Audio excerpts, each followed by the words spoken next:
UP में राज्यसभा चुनाव कांटे का होना तय है। समाजवादी पार्टी की तीसरी सीट फंसनी भी तय है। तस्वीर साफ हो गई है कि तीसरी सीट के लिए समाजवादी पार्टी और बीजेपी के बीच मुकाबला होगा।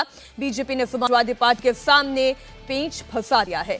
उत्तर प्रदेश के राज्यसभा के बीजेपी के 8वें उम्मीदवार संजय सेठ हो सकते हैं। अब ठीक आधे घंटे के बाद यानी 12 बजे संजय सेठ नामांकन दाखिल कर सकते हैं।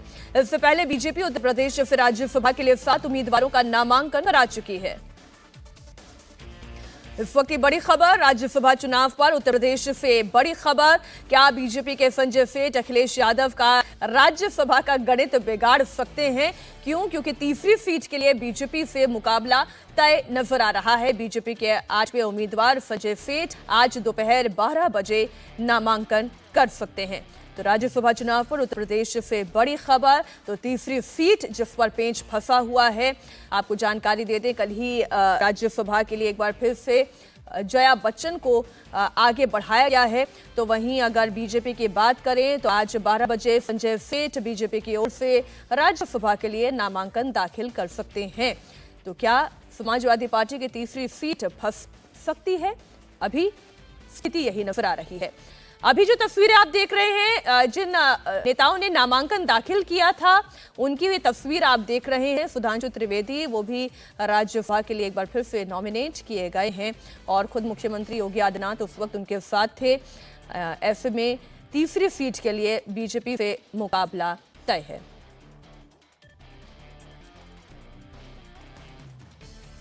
इस वक्त की बड़ी खबर, बीजेपी का 8वां उम्मीदवार तय है। यानी उत्तर प्रदेश में राज्यसभा का ये चुनाव बड़ा दिलचस्प होने जा रहा है। समाजवादी पार्टी के उम्मीदवारों ने अपना पर्चा भर दिया है, लेकिन तीनों का जीतना अभी तय नहीं है।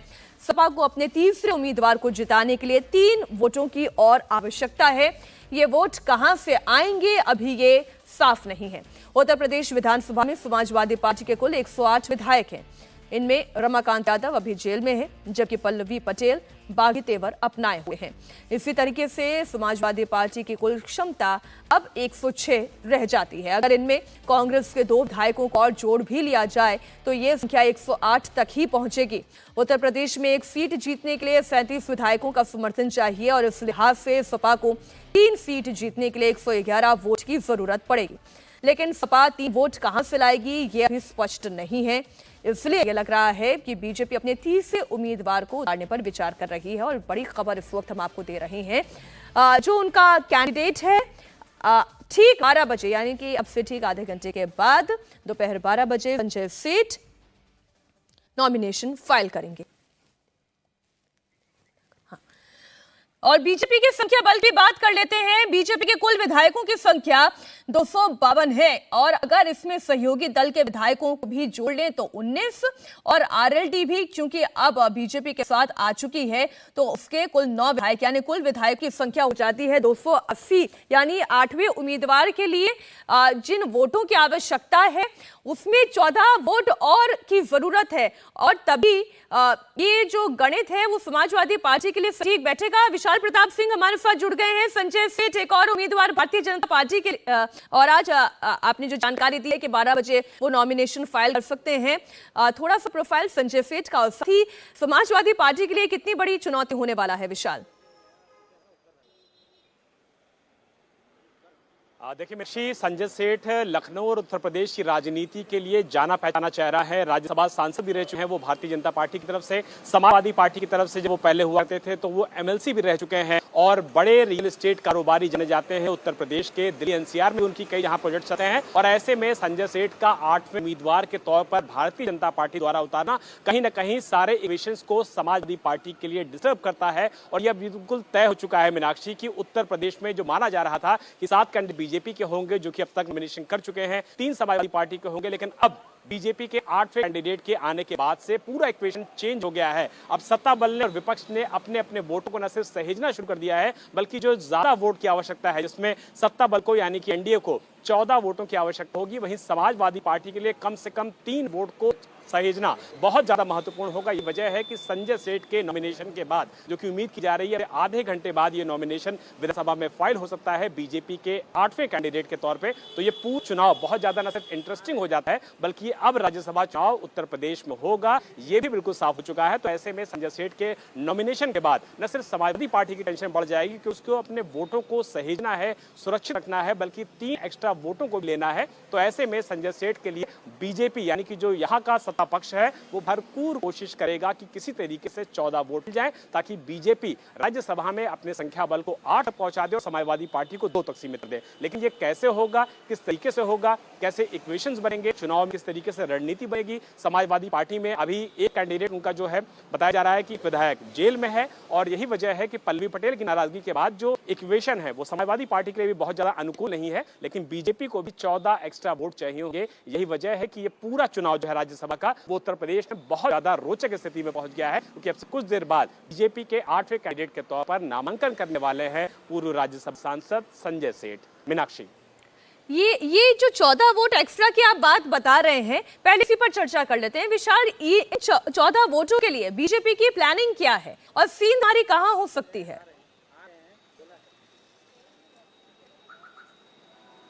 देखिए यही वो रोचक सवाल है जिसका जवाब भारतीय जनता पार्टी इसमें खोजने में लगी हुई है। और अंदर खाने में जो चर्चा है कि राष्ट्रीय लोकदल के साथ में आ जाने के बाद से बीजेपी का जो कॉन्फिडेंस है वो निश्चित तौर पर न सिर्फ बढ़ गया है बल्कि ये भी लगता है कि समाजवादी पार्टी के कुछ विधायकों को वोट के दौरान न सिर्फ एब्सेंट करा दिया जाए तो ऐसे में संख्या बल समाजवादी पार्टी के साथ कम होगा, बल्कि ऐसे कुछ विधायक भी हैं जो कि बताए जा रहे हैं कि भारतीय जनता पार्टी के नेताओं के, मंत्रियों के टच में भी हैं। और ऐसे में ओम प्रकाश राजभर जो कि घटक दल है, कि पहले समाजवादी पार्टी में भी रह चुके हैं, ऐसे दलों की भी भूमिका बहुत ज्यादा महत्वपूर्ण हो जाती है क्योंकि ओम प्रकाश राजभर हो, संजय निषाद हो, आशीष पटेल हो, ये सारे नेता हैं एनडीए के जो कि अपने आप में सेंधमारी करने के लिए निश्चित तौर पर लोगों के संपर्क में हैं। और संपर्क में कितना है, कितना वो घटक दलों को ले पाते हैं, कितना वो समाजवादी पार्टी को डेंट कर पाते हैं, किस तरीके से एनडीए के कैंडिडेट के लिए उन संख्या बल को एकजुट कर पाते हैं, ये देखना खास दिलचस्प होगा। लेकिन ये भी बताया जा रहा है कि अगर बीजेपी यानी कि एनडीए वोट को अपने पाले में कन्वर्ट नहीं कर पाती है तो समाजवादी पार्टी के विधायकों को उस दौरान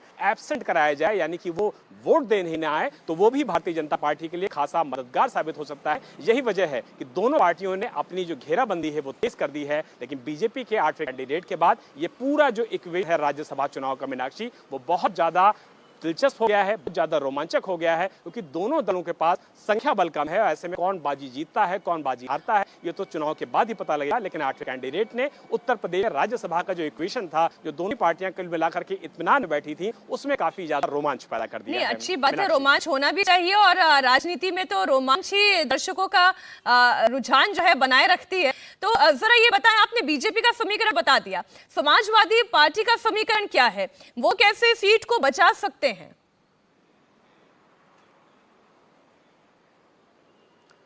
देखिए मीनाक्षी, समाजवादी पार्टी के लिए जो सबसे बड़ी चुनौती है वो यही है कि 108 का उनका संख्या बल है जो कि समाजवादी पार्टी के विधायक हैं। ऐसे में 108 के बल के आधार पर अगर वो राज्यसभा चुनाव में जाते हैं तो एक जो उनका विधायक है रमाकांत यादव आजमगढ़ से, वो फिलहाल जेल में है।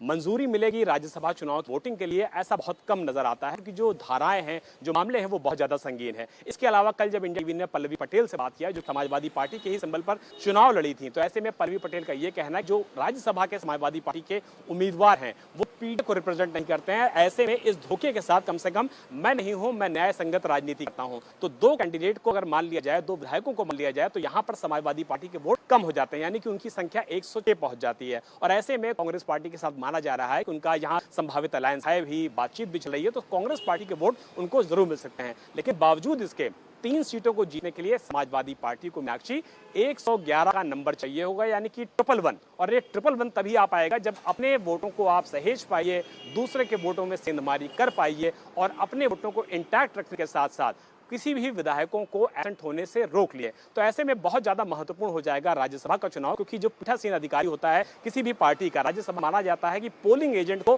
दिखा करके वोट किया जाता है। ऐसे में अगर क्रॉस वोटिंग होती है तो इसका राज्यसभा चुनाव के साथ साथ आने वाले लोकसभा चुनाव में भी सीधा फर्क पड़ेगा क्योंकि अखिलेश यादव लगातार ये कोशिश कर रहे हैं कि लोकतांत्रिक दल के अध्यक्ष राजा भैया रघुराज प्रताप सिंह से ही बातचीत की जा सके और उनसे भी 2 वोट लिए जा सके। लेकिन जो हालात हैं जो पिछले दिनों में छत्तीसगढ़ का आंकड़ा दोनों नेताओं के बीच में देखने को मिला, ऐसा ऐसा संभव नजर नहीं आता है कि राजा भैया और उन एक विधायक का वोट समाजवादी पार्टी को जाएगा। तो जो लड़ाई है वो बहुत ज्यादा दिलचस्प है। जिसके भी विधायक जरा सा भी झटकेंगे उसको नुकसान राज्यसभा की एक सीट के तौर पर होगा। और यही वजह है कि बीजेपी ने इस पूरे चुनाव को रोमांचक बनाने के लिए 8 उम्मीदवार मैदान में उतारा है। लेकिन कहा यही जा रहा है कि सत्ता पक्ष अगर 8वां कैंडिडेट लेके आता है तो कुछ इक्वेशंस के साथ लेके आता है, रणनीति के साथ लेके आया है। अब बीजेपी की रणनीति बिल्कुल आप कह रहे हैं। और विशाल, और जब आपने पल्लवी पटेल के रिएक्शन का जिक्र किया, रुचि कुमार भी हमारी सहयोगी साथ जुड़ गई हैं।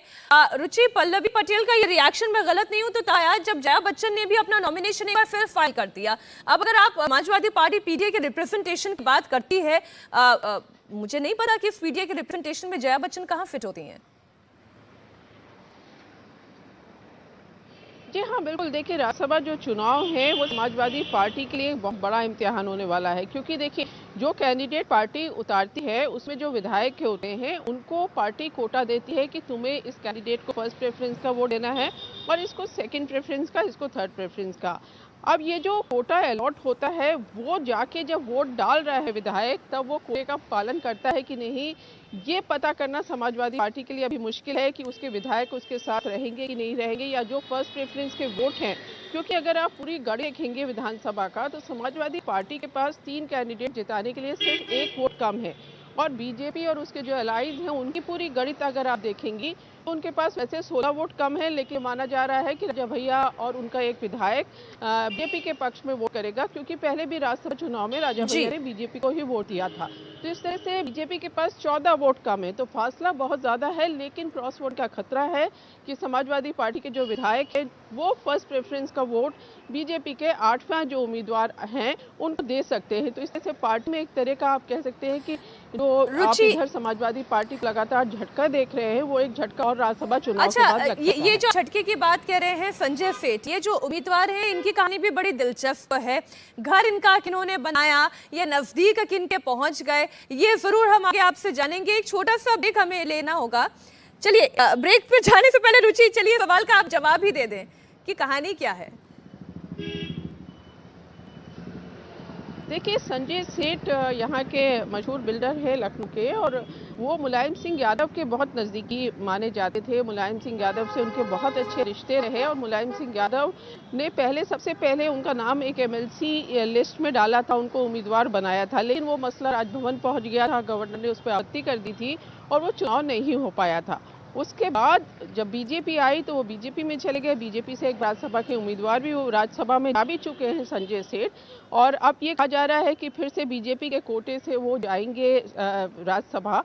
तो पहले नज़दीकियां समाजवादी पार्टी से थी और अब बीजेपी से हैं, तो उसके कई मतलब यहाँ पे निकाले जाते हैं। ये भी कहा जाता है कि मुलायम सिंह से उनके रिश्ते ऐसे थे कि जो इटावा में घर था वो संजय सेठ का बनाया हुआ था, ऐसा यहाँ कहा जाता है। तो अब वो बीजेपी के साथ हैं और जिस तरह की गणित यहाँ पूरी समझ में आ रही है, ऐसा लग रहा है कि संजय सेठ दूसरी बार बीजेपी के टिकट राज्यसभा से पहुंच जाएंगे। जी मीना जी। तो संजय सेठ की आप जो करीबी बता रही हैं वो यादव परिवार के साथ थी, तो ये दूरियों के पीछे कारण क्या है, या ये केवल एक पॉलिटिकल इक्वेशन है? देखिए, कारण तो जिन्होंने पार्टी शिफ्ट की, आप ये भी समझिए जब 2019 में समाजवादी पार्टी और बीएसपी का अलायंस हुआ था और अखिलेश यादव मायावती के घर यहाँ जो मॉल एवेन्यू इलाका है वहाँ पहुँचे थे, तो उनकी गाड़ी में जो एक शख्स थे वो थे संजय सेठ। ऐसा कहा गया कि मायावती और अखिलेश यादव को करीब लाने में संजय सेठ का बहुत बड़ा रोल था। तो जो शख्स इतना करीब हो वो बीजेपी में चला गया। अब उसकी क्या वजह रही, ये तो जो जिसकी बात हो रही है, जिनकी बात हो रही संजय सेठ, वो ज़्यादा बेहतर बता पाएंगे। लेकिन ऐसा कहा जा रहा है कि जब सत्ता आई तो उन्होंने अपना पाला बदलना बेहतर समझा। तो इस तरह की बातें यहाँ पर कही जा रही है। लेकिन आप समझ सकते हैं ये तो चुनावी मौसम है रुचि, पाला बदलने का सिलसिला तो हम देख ही रहे हैं। आरएलडी का बीजेपी के साथ करीब हो जाना, अब संजय सेठ का नॉमिनेशन फाइल करने की खबर आना, बड़ी दिलचस्प खबरें हैं। बहुत शुक्रिया विशाल आपका भी, रुचि आपका भी इस पूरी जानकारी के लिए।